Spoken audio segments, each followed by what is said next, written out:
Assalamualaikum warahmatullahi wabarakatuh. Innal hamdalillah nahmaduhu wa nasta'inuhu wa nastaghfiruh wa na'udzu billahi min syururi anfusina wa min sayyiati a'malina.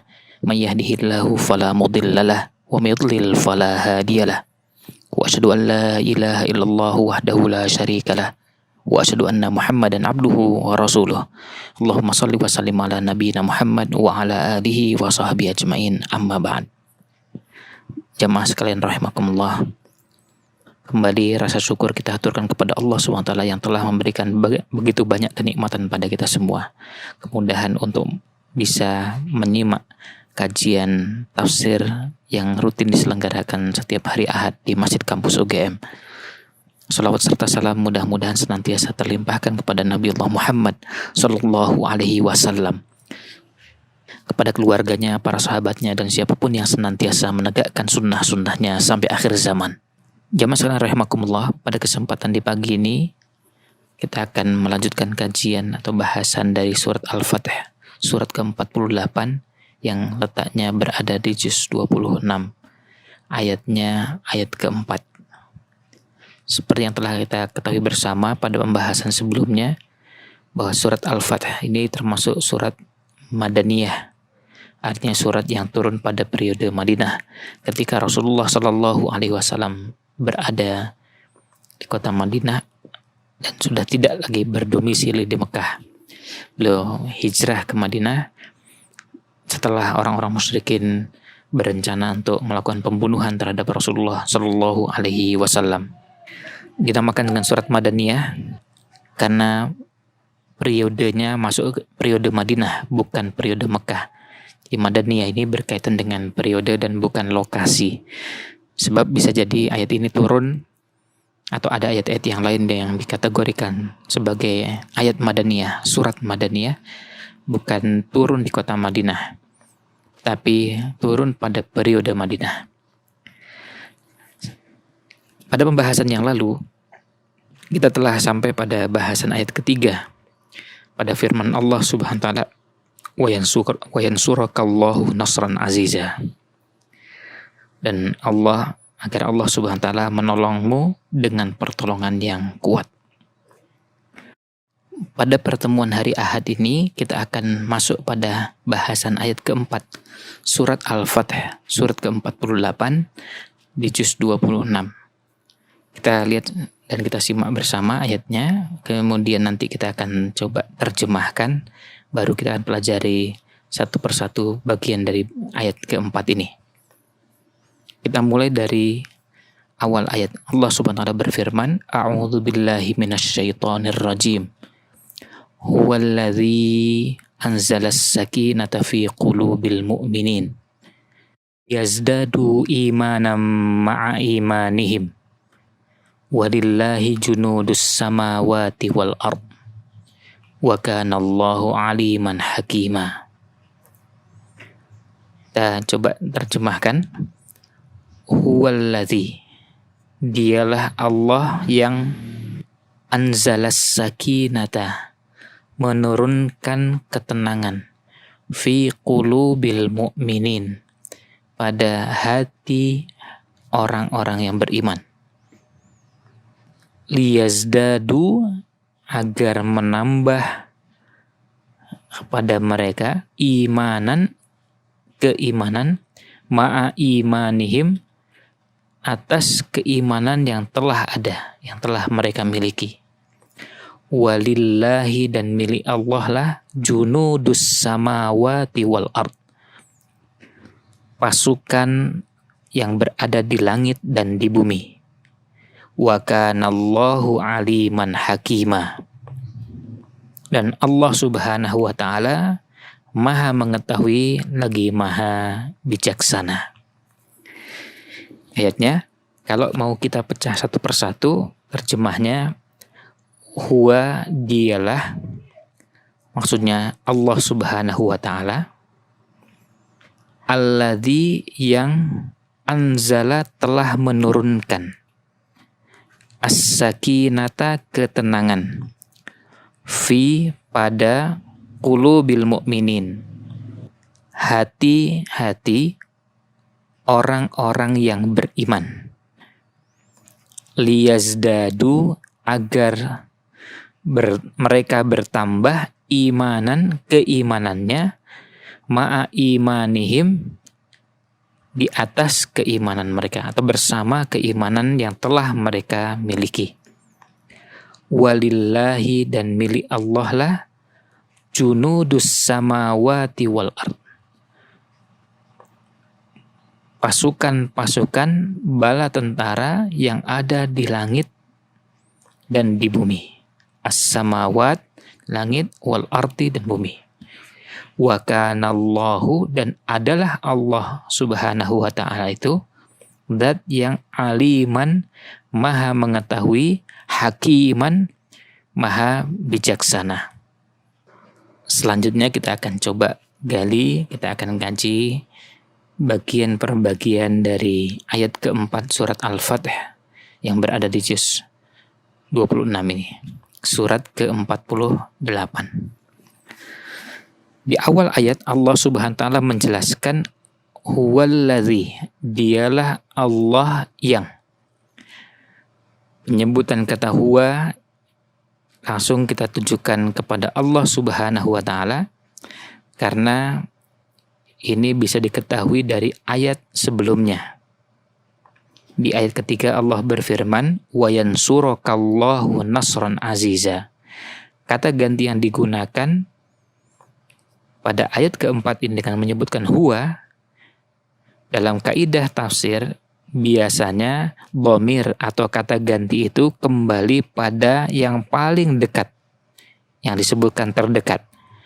Nah, di sini yang terdekat di ayat ketiga adalah Allah, wa yansurukallah, dan Allah memberikan pertolongan kepadamu.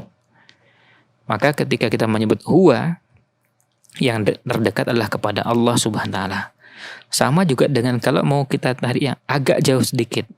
Kalau itu di ayat ketiga dengan kata wa yansurakallah. Di ayat kedua Allah menyebutkan liyaghfiralakallah, agar Allah Subhanahu wa taala memberikan ampunan kepadamu. Di sini juga sama, kalau seandainya kata ganti ini kembali kepada yang terdekat di ayat ketiga, di ayat kedua juga sama. Di ayat kedua juga di situ jelas kembalinya kepada Allah Subhanahu wa taala. Maka jelas pada ayat keempat ketika disebutkan huwa, dialah alladzi yang anzalas sakinata, menurunkan ketenangan, memberikan ketenangan, menciptakan ketenangan. Nah, jelas maksudnya adalah Allah Subhanahu wa taala. Allah yang memberikan, Allah yang menurunkan ketenangan kepada orang-orang beriman. Kaidah umum yang dikenal di kalangan para ahli tafsir, biasa kita bisa baca di buku-buku yang membahas qawaidut tafsir, kaidah-kaidah tafsir, kita akan dapati bahwa dhamir atau kata ganti seperti kata huwa, ini adalah kata ganti untuk satu orang dan kata ganti orang ketiga. Nah, ketika disebutkan di sebuah ayat, maka bisa kembali kepada yang terdekat. Yang terdekat adalah Allah Subhanahu wa taala, yaitu di ayat ketiganya. Nah, selanjutnya huwallazi, dialah Allah yang anzalas sakinah. Anzala, menurunkan. Profesor Wahbah Zuhaili dalam tafsirnya, anzala dimaknai dengan menciptakan atau memberikan, ya, menjadikan dari tidak ada menjadi ada. Jadi artinya dialah Allah Subhanahu wa taala yang menciptakan, yang telah menurunkan, yang telah memberikan as-sakinata, ketenangan. Ya, bisa maknanya as-sakinah adalah tumakninah, ketenangan. Bisa maknanya sabat, ya, keteguhan. Jadi as-sakinah artinya ketenangan yang Allah berikan kepada orang-orang beriman.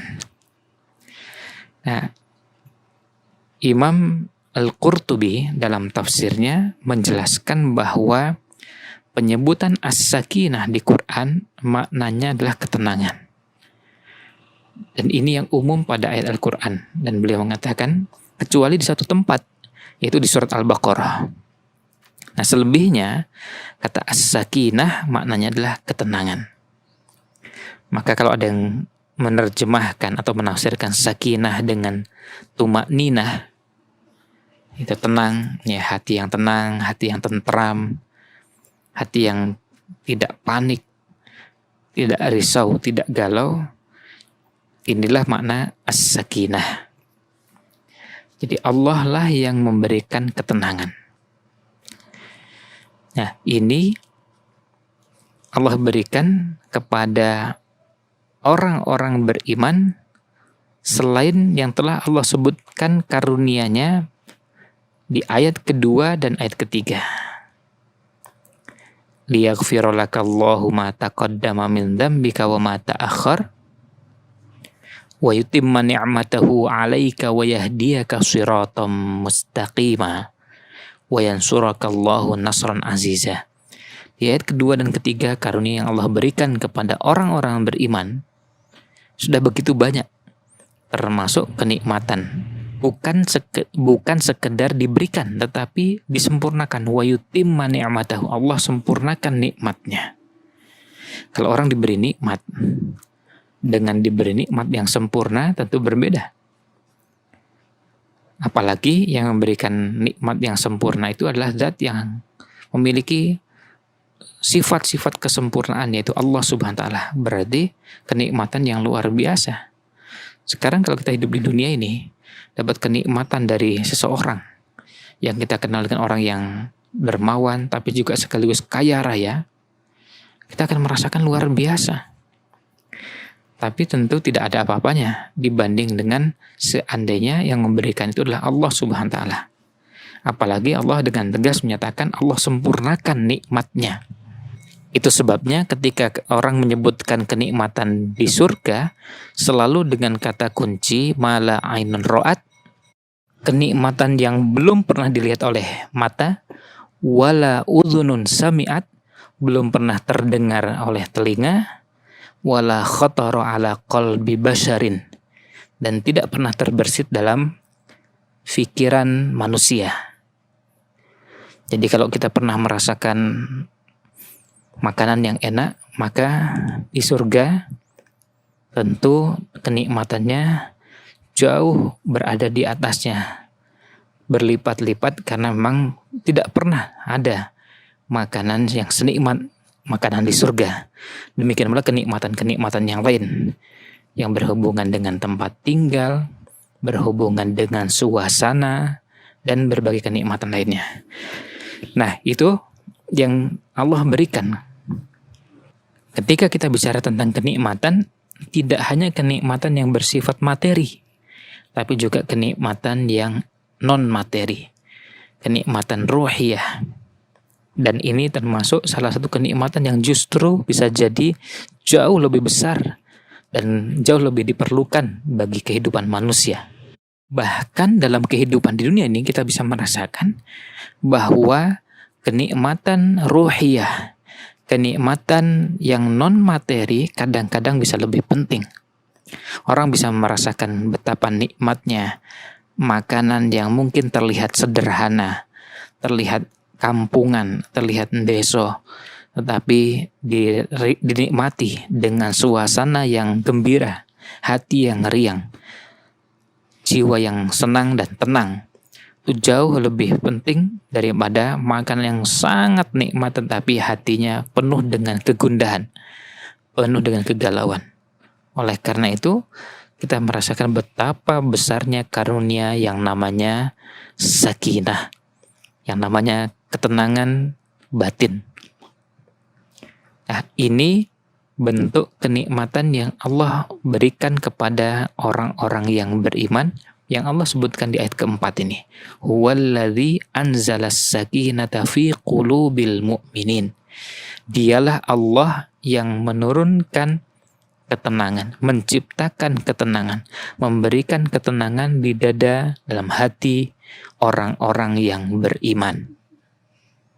Syekh Abdurrahman As-Sa'di dalam tafsirnya, beliau menjelaskan dengan singkat bahwa dalam ayat ini Allah Subhanahu wa taala memberitakan kepada kita, menghabarkan kepada kita karunia-Nya yang begitu besar kepada orang-orang beriman dengan menurunkan sakinah di hati mereka, yaitu tumakninah, ketenangan, keteguhan ketika berbagai musibah menimpa, berbagai ujian membuat orang bisa lalai atau bisa lupa, ketenangan dan keteguhan ketika menghadapi persoalan-persoalan yang berat yang bisa menggoncangkan dan mengganggu hati, bisa menyibukkan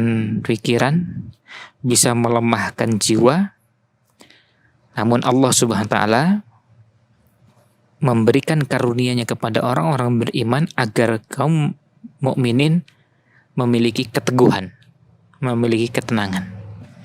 Oleh karena itu, mungkin kita sering mendengar ungkapan bagaimana nikmat yang beragam itu, nikmat terbesar adalah nikmat iman, nikmat Islam. Nikmat ketika Allah berikan keteguhan hati kita berada dalam keimanan. Meskipun berbagai ujian dan cobaan menimpa, meskipun berbagai rintangan menerpa, tetapi tetap kita memilih untuk berada di dalam keteguhan dalam agama yang mulia ini. Oleh karena itu, nikmat ini adalah nikmat yang luar biasa. Orang boleh kehilangan sebagian makanan, sebagian minuman, sebagian ini dan itu, tetapi kehilangan iman sesuatu yang tidak boleh terjadi. Dan itu sebabnya ini menjadi nikmat yang besarnya luar biasa. Inilah nikmat terbesar yang Allah karuniakan kepada kita. Bahkan dibanding dengan nikmat kesehatan, jelas nikmat iman ini jauh lebih besar. Keteguhan dalam keimanan ini jauh lebih besar dibanding nikmat kesehatan. Artinya seandainya nikmat kesehatan Allah cabut, sehingga terpaksa kita harus menjalani suasana dengan kondisi sakit. Tapi kalau iman masih tetap ada, maka ini jauh lebih berharga, jauh lebih penting daripada kita tetap dalam keadaan sehat, tapi na'udzubillah, keteguhan untuk berada dalam keimanan ini mulai luntur, apalagi na'udzubillah kalau sampai hilang. Nah, bentuk nikmat ini ketika Allah berikan keteguhan hati, yang dalam bahasa agama kita kenal dengan istilah sabat. Nah, keteguhan berada di atas agama ini, maka hati yang teguh seperti ini adalah hati yang siap untuk menghadapi berbagai hal, berbagai kondisi, berbagai keadaan. Dan ini modal utama dalam kehidupan kita. Modal menghadapi berbagai tantangan dan persoalan hidup yang terus tidak akan pernah berhenti, akan selalu ada. Kita bisa baca pada kisah beberapa ulama-ulama Islam, misalnya Umar bin Abdul Aziz rahimahullah ta'ala. Beliau meninggalkan bekal untuk keturunannya bukan dengan harta yang melimpah. Padahal beliau seorang khalifah, seorang yang punya peluang untuk bisa memberikan kecukupan materi untuk keturunannya. Tapi beliau tidak tinggalkan itu. Beliau tinggalkan modal keimanan agar kelak keturunannya siap menghadapi tantangan kehidupan yang mungkin dan sangat mungkin berbeda dengan tantangan kehidupan yang pernah beliau hadapi. Tapi dengan modal keimanan ini, keteguhan hati, maka persoalan kehidupan seperti apapun bisa dihadapi. Nah, ini nikmat yang luar biasa besarnya. Dan inilah sebagai salah satu modal yang perlu kita titipkan untuk generasi. Ya, generasi sudah kita, modal keimanan, keteguhan untuk tetap istiqomah dalam agama ini. Sebab berapa banyak orang yang berguguran, na'udzubillah, dalam bentuk murtad dari agama ini, atau menyimpang karena godaan-godaan yang begitu beragam. Dulu kita sering mendengar ada istilah untuk mengungkapkan godaan dalam kehidupan dunia ini dengan istilah 3 ta, artinya suku kata terakhirnya 3 ta, harta, tahta, wanita. Dan berapa banyak orang di zaman dulu maupun zaman sekarang yang gagal, tidak lulus. Bahkan orang yang mungkin pernah belajar agama sekalipun, baik belajar agama lewat pengajian atau belajar agama di pesantren atau sekolah-sekolah yang secara khusus sekolah keagamaan, ternyata kita temukan ada yang tidak lulus, ada yang gagal menghadapi ujian-ujian tersebut. Ketika godaan harta datang, ternyata membuatnya semakin menjauh dari agama ini. Ketika godaan tahta, godaan lawan jenis, membuatnya semakin jauh dari agama ini. Dan contoh-contoh seperti itu tentu tidak perlu disebutkan karena mudah sekali untuk mendapatkan contoh-contohnya. Ya, artinya orang sampai akhirnya menjual agamanya, rela melakukan hal-hal yang masuk kategori penistaan agama, masuk kategori pelecehan terhadap agama, dan itu dilakukan bisa karena salah satu dari 3 godaan tersebut. Nah, bersyukurlah orang-orang yang diberikan keteguhan. Godaan sekuat apapun dia sanggup menghadapinya dan tetap teguh dalam kebenaran. Nah, selanjutnya Allah SWT menyebutkan di sini di ayat keempat, liyazdadu imanam ma'a imanihim, agar Allah tambahkan kepada mereka keimanan di atas keimanan yang sudah mereka miliki. Imam Al-Mawardi dalam tafsirnya An-Nukat wal Uyun setelah menjelaskan pada bagian pertama, huwallazi anzalas sakinata fi qulubil mu'minin, dan beliau mengatakan menurunkan ketenangan itu bisa dengan cara sabar dengan ketetapan Allah Subhanahu wa taala. Yang kedua bentuknya bisa dengan thiqah, percaya dan yakin dengan janji Allah. Lalu yang ketiga itu adalah bentuk rahmat Allah Subhanahu wa taala kepada hamba-hambanya. Lalu pada saat menjelaskan liyazdadu imanam ma'a imanihim, beliau menjelaskan bahwa maknanya bisa dalam 3 bentuk. Yang pertama, agar bertambah amalan mereka setelah mereka membenarkan, setelah mereka meyakini. Jadi ketika mereka sudah mengimani, lalu kemudian Allah berikan kekuatan, semangat untuk beramal. Lalu bentuk yang kedua, agar Allah tambahkan kepada mereka kesabaran setelah mereka melakukan kesungguhan. Setelah mereka bersungguh-sungguh memahami, meyakini, menjalani, Allah kemudian berikan kesabaran. Kesabaran seperti kita ketahui ini diperlukan pada saat menghadapi berbagai persoalan-persoalan tersebut. Yang ketiga, bentuknya adalah agar mereka bertambah keyakinan dengan kemenangan yang Allah telah janjikan. Selain iman ada balasan yang telah Allah janjikan kepada mereka. Jadi ketika Allah sudah menjanjikan bagi orang-orang beriman akan mendapatkan ini dan itu, kemudian Allah tambahkan dengan cara apa? Allah tambahkan keyakinan bahwa mereka akan mendapatkan kemenangan. Nah, keyakinan inilah yang membuat mereka tegar di jalan ini. Keyakinan inilah yang membuat mereka kuat menjalani ini. Sebab kalau mereka tidak memiliki keyakinan ini, maka tentu akan sulit untuk bisa mendapatkan kemenangan. Ini yang disebutkan oleh Imam Al-Mawardi dalam tafsirnya An-Nukat wal Uyun. Sementara sebagian ulama yang lain ada yang menafsirkan pada firman Allah Subhanahu wa taala, liyazdadu imanam ma'a imanihim. Yang dimaksud adalah bahwa Allah tambahkan kepada mereka syariat setelah mereka beriman. Jadi setelah mereka beriman, kemudian Allah syariatkan dengan beberapa syariat yang itu menjadi tambahan atas keimanan mereka. Jadi setelah Allah menyatakan huwallazi anzalas sakinata fi qulubil mu'minina liyazdadu imanan ma'a imanihim, kita juga bisa menyimpulkan seperti yang telah dijelaskan oleh Imam Bukhari dan para imam yang lain, bahwa ayat seperti ini menjadi salah satu dalil tentang bahasan bertambah dan bertingkatnya keimanan.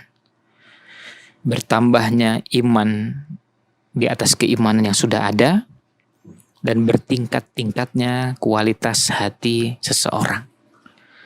Ada orang yang Allah berikan keteguhan, ada orang yang Allah berikan kekuatan, ada orang yang Allah berikan ketegaran untuk berada di atas agama ini. Setelah mereka juga punya keimanan. Jadi, atau dengan bahasa yang sederhana, iman itu bisa bertambah. Jelas ayatnya, liyazdadu imanan ma'a imanihim. Iman yang bertambah. Ya, iman yang terus bertambah dari satu waktu ke waktu yang lain, dan itu tentu menjadi harapannya orang beriman.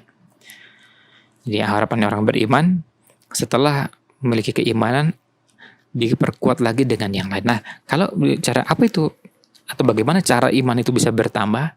Kalau mau dilihat cara sederhananya, iman itu bertambah dengan ketaatan, dengan kebaikan, dengan amal soleh yang dikerjakan, iman bisa terus bertambah. Sebaliknya, iman itu bisa berkurang dengan kemaksiatan, dengan kedurhakaan yang dikerjakan. Maka, kemaksiatan yang dikerjakan oleh seseorang, sekecil apapun punya pengaruh. Yang punya pengaruh pada keimanan. Kemaksiatan yang dikerjakan akan bisa melemahkan keimanan yang dimiliki. Sebaliknya, ketaatan yang dikerjakan punya pengaruh pada peningkatan keimanan yang sudah ada. Dalam tafsir Al-Munir, Profesor Wahbah Zuhaili menyebutkan asar dari Ibnu Abbas radhiyallahu anhuma, inna awwala ma atahum bihin nabiyyu sallallahu alaihi wasallam at-tauhid. Sesungguhnya yang pertama kali Nabi bawa sallallahu alaihi wasallam kepada mereka adalah tauhid. Falamma amanu billahi wahdah, ketika mereka sudah betul-betul beriman hanya kepada Allah semata, anzalas sholata, baru kemudian Allah syariatkan sholat, summa zakah, kemudian zakat, summal jihad, lalu ada syariat jihad, summal hajj, kemudian haji. Jadi artinya syariat yang lain itu turun setelah tauhid. Setelah dikokohkan tauhidnya, dikokohkan keimanannya. Nah, kalau kita yang membahas tafsir, tentu kita bisa lihat pada ayat-ayat Makkiyah, salah satu ciri khasnya adalah pembahasan tauhid yang begitu kental, yang begitu kuat pada ayat-ayat Makkiyah, ayat pada periode Makkah. Tapi begitu masuk periode Madinah, pembahasannya sudah mulai beralih kepada bahasan yang berhubungan dengan beragam syariat. Selanjutnya di akhir ayat Allah berfirman, walillahi junudus samawati wal ard. Dan Allah memiliki bala tentara yang berada di langit dan di bumi. Wa kanallahu aliman hakima, dan Allah maha mengetahui lagi maha bijaksana. Junud yang dimaksud di ayat ini oleh sebagian ulama tafsir dimaknai dengan bisa wujudnya malaikat, bisa juga dari kalangan manusia, atau yang lainnya. Jadi artinya Allah punya malaikat-malaikat, punya manusia-manusia, bisa juga dari kalangan jin dan yang lainnya, yang mereka bisa menjadi penolong-penolong bagi orang beriman. Allah bisa dengan kekuasaannya cukup mengutus satu malaikat, yang dengan satu malaikat tersebut bisa menghancurkan musuh-musuh Allah SWT. Allah juga bisa cukup dengan mengutus atau mengirim satu malaikat lalu menghancurkan, memporak-porandakan sebuah kampung, sebuah wilayah, sebuah negeri, dan itu bagi Allah sangat mudah sekali. Dan junud yang disebutkan di situ ada yang di langit maupun di bumi.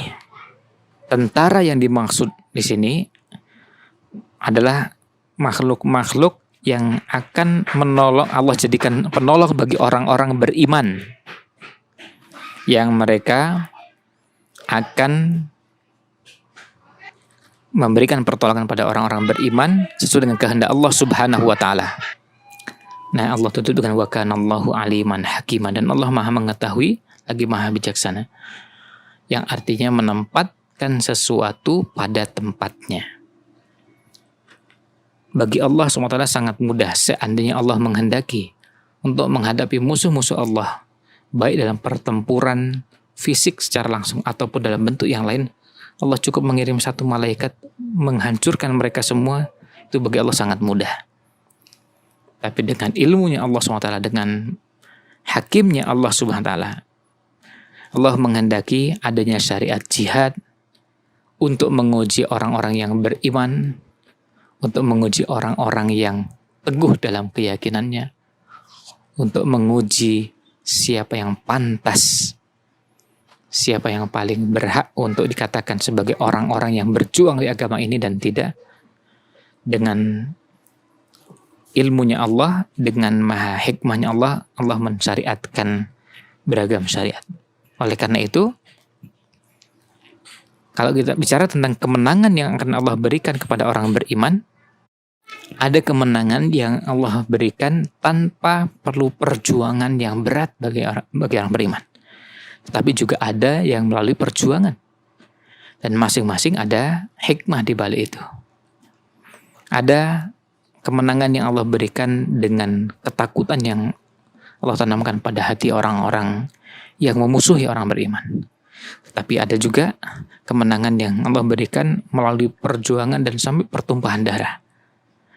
Sampai bahkan ada yang mengorbankan nyawanya. Tapi semua itu tentu dengan hikmahnya Allah SWT. Oleh karena itu ditutup dengan wa kanallahu aliman hakimah. Dan Allah SWT maha mengetahui dan ilmunya mengetahui segala sesuatu dari mulai yang besar yang sampai yang sedetail-detailnya, yang sekecil-kecilnya, baik yang nampak maupun yang tidak nampak. Dan hakiman artinya Allah maha bijaksana, lebih tahu mana yang paling maslahat untuk hamba-hambanya. Demikianlah ulasan ayat keempat surat Al-Fath, surat ke-48. Mudah-mudahan ulasan ini bisa meneguhkan hati kita, menambah keimanan kita, juga menambah keyakinan kita bahwa janji Allah SWT adalah janji yang pasti akan Allah berikan. Tetapi jangan lupa kita mewujudkan syarat-syarat untuk turunnya pertolongan Allah SWT agar janji yang Allah telah sampaikan bisa terwujud dan diberikan kepada kita semua. Demikian, mohon maaf jika ada yang kurang berkenan. Wallahu a'lam. Sallallahu alaihi wasallam ala Nabi Muhammad.